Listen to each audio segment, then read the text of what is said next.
Baik, sebelumnya Assalamualaikum warahmatullahi wabarakatuh. Perkenalkan, nama saya Firza Fitratola dengan NIM 114210014 dari Teknik Lingkungan Angkatan 2021. Asal saya dari Taliwang, Nusa Tenggara Barat. Di sini saya akan melakukan presentasi mandiri mengenai materi ekologi pada pertemuan ke-6 akibat adanya jadwal yang bertabrakan dengan mata kuliah yang lain. Sebelumnya di sini saya menggunakan PPT yang telah Bapak berikan, dan untuk presentasi ini juga saya menggunakan tambahan dari PPT yang Bapak berikan untuk bahan ajar pada kali ini. Jadi untuk materi kali ini yang akan saya jelaskan yaitu ada ekologi, di mana ekologi itu sendiri adalah ilmu yang mempelajari mengenai hubungan timbal balik antara organisme yang satu dengan organisme yang lainnya. Ini saya kutip dari jurnal FND pada tahun 2018. Selain itu, ekologi juga dapat diartikan sebagai hubungan timbal balik antara organisme dengan alam yang ada di sekitarnya, seperti itu. Kemudian di sini ada aspek-aspek dalam ekologi. Yang pertama itu ada spesies dan populasi, kemudian ada habitat dan komunitas, ada ekosistem, ada frekuensi, ada nilai penting, kemudian ada keanekaragaman, lalu ada kemelimpahan, dan yang terakhir itu ada distribusi. Jadi untuk spesies itu sendiri merupakan kumpulan individu yang memiliki banyak sekali kesamaan ciri-cirinya. Untuk individu itu sendiri adalah organisme yang tunggal. Jadi kalau populasi merupakan kumpulan antara individu yang sejenis yang memiliki banyak sekali keseragaman ciri pada suatu area tertentu atau yang ada di area tertentu pada waktu yang tertentu juga, seperti itu.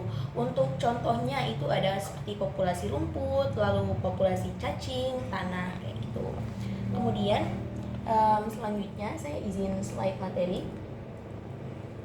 Kemudian di sini ada habitat dan komunitas. Untuk habitat itu sendiri, seperti yang kita ketahui, habitat itu seperti tempat tinggal atau tempat hidupnya suatu organisme atau makhluk hidup, seperti itu. Kemudian untuk komunitas itu seperti kumpulan dari populasi, seperti yang saya jelaskan tadi, pengertian populasi. Jadi komunitas ini kumpulan dari populasi dari berbagai jenis yang ada pada suatu daerah dengan waktu dan tempat tertentu, seperti itu. Kemudian selanjutnya ada ekosistem, di mana untuk ekosistem ini sendiri adalah sistem yang dibentuk oleh komunitas seperti yang saya jelaskan tadi, kayak kumpulan populasi dalam interaksinya dengan sesamanya maupun dengan lingkungan yang ada di sekitarnya, seperti itu. Kemudian yang selanjutnya ada frekuensi. Nah, kemudian untuk pengertian dari frekuensi itu sendiri merupakan kehadiran suatu spesies yang ada pada suatu daerah atau wilayah tertentu yang dapat dilihat pada waktu ataupun jarak tertentu. Untuk pengertian dari frekuensi itu sendiri seperti itu. Mungkin dari frekuensi itu sendiri ada dua jenis. Yang pertama ada frekuensi absolut atau jumlah sampling yang memiliki suatu jenis dan jumlah sampling dibagi sama jumlah seluruh dari sampling yang ada per unitnya, seperti itu. Kemudian yang kedua itu ada frekuensi relatif. Untuk frekuensi relatif itu jumlah frekuensi suatu jenis dibagi sama jumlah frekuensi seluruh jenis dikali sama 100%, seperti itu. Kemudian ada nilai penting.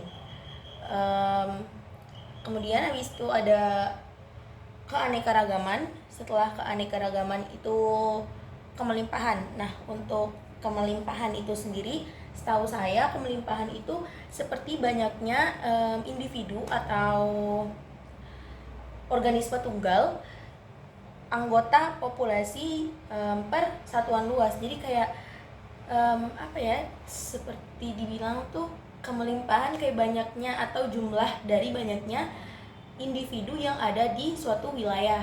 Apakah dia banyak, apakah dia melimpah atau tidak, seperti itu. Kemudian Yang terakhir itu ada distribusi. Seperti itu.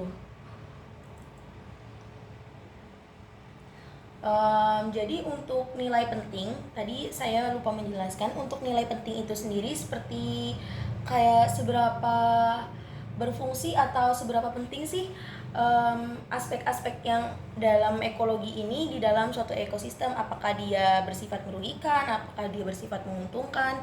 Mungkin bisa dikatakan untuk nilai penting pengertiannya seperti itu.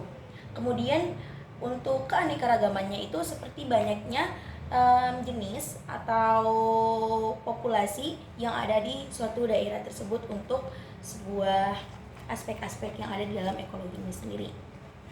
Terus selanjutnya itu ada hukum-hukum dalam ekologi. Jadi sebelumnya saya sambil melihat PPT Bapak karena untuk menambah referensi dari apa yang saya jelaskan, takutnya yang saya jelaskan mungkin ada miskomunikasi, jadi saya sembari membaca sedikit-sedikit PPT dari Bapaknya. Terima kasih Pak. Baik, selanjutnya itu ada hukum dalam ekologi, di mana untuk hukum dalam ekologi ini sendiri ada mohon maaf, ada 5 hukum.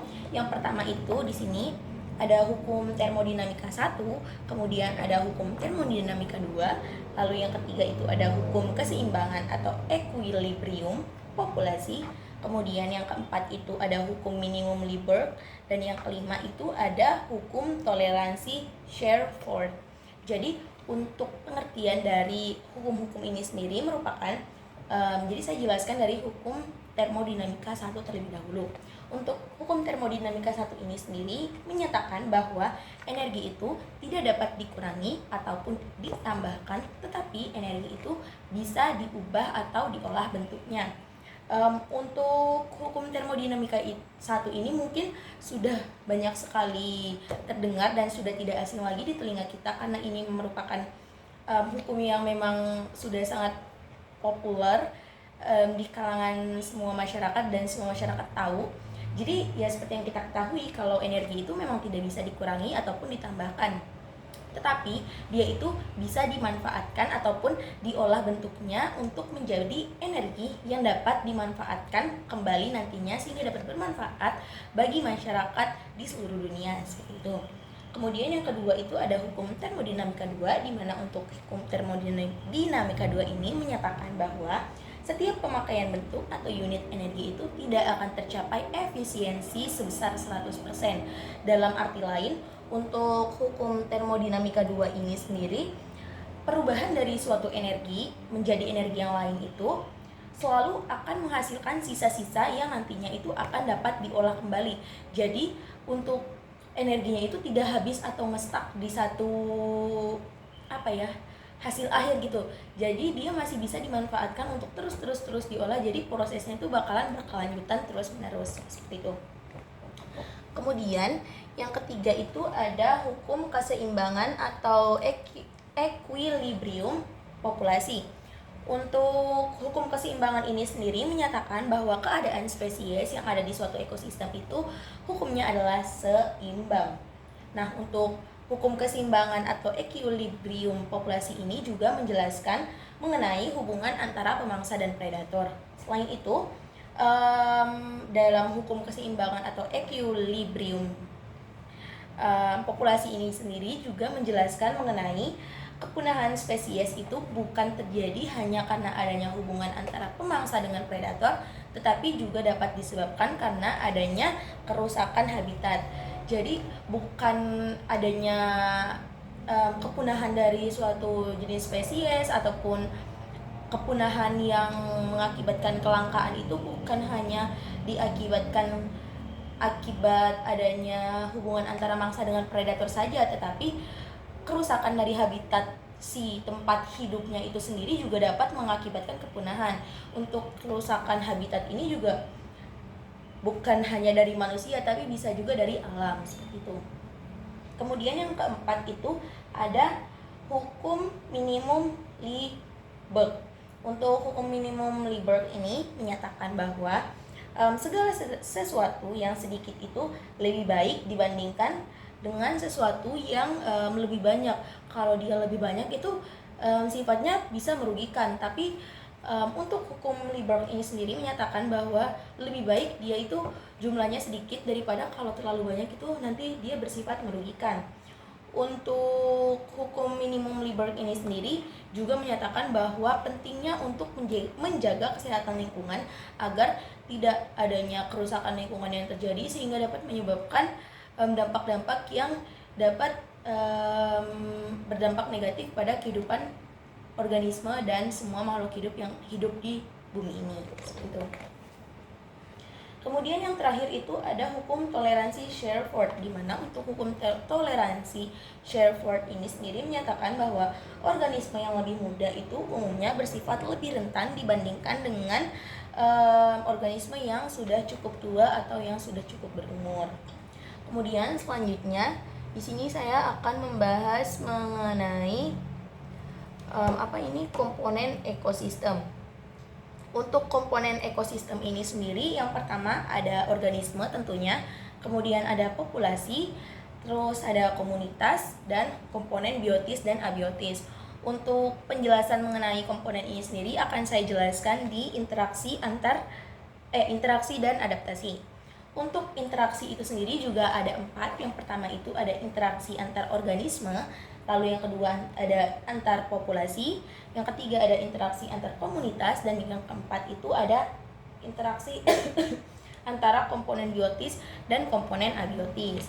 Jadi untuk yang pertama itu ada interaksi antar organisme, di mana interaksi antara organisme di sini interaksi antar organisme itu ada 2 jenis. Yang pertama itu ada netral, di mana kalau yang netral ini seperti yang kita ketahui dia tidak saling mengganggu, jadi tidak akan ada yang beruntung dan tidak ada yang akan merugi, seperti itu.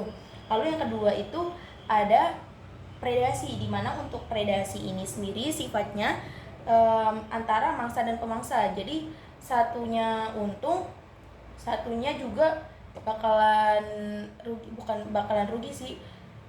Lebih tepatnya seperti hubungan antar pemangsa lah gitu, seperti itu. Predator dan pemangsa. Kemudian ada parasitisme.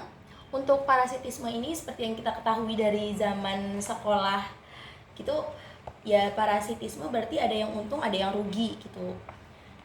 Kalau yang satunya tadi yang saya lupa, mohon maaf, yang predasi itu lebih ke hubungan antara mangsa dengan predator gitu. Jadi untuk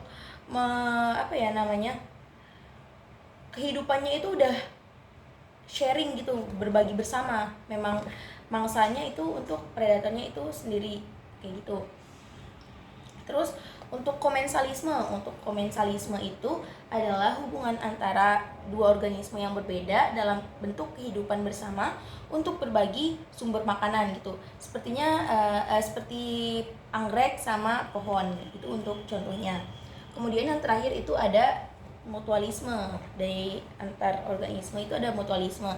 Kalau mutualisme itu dia sama-sama saling menguntungkan, seperti itu. Kemudian ada interaksi antar populasi.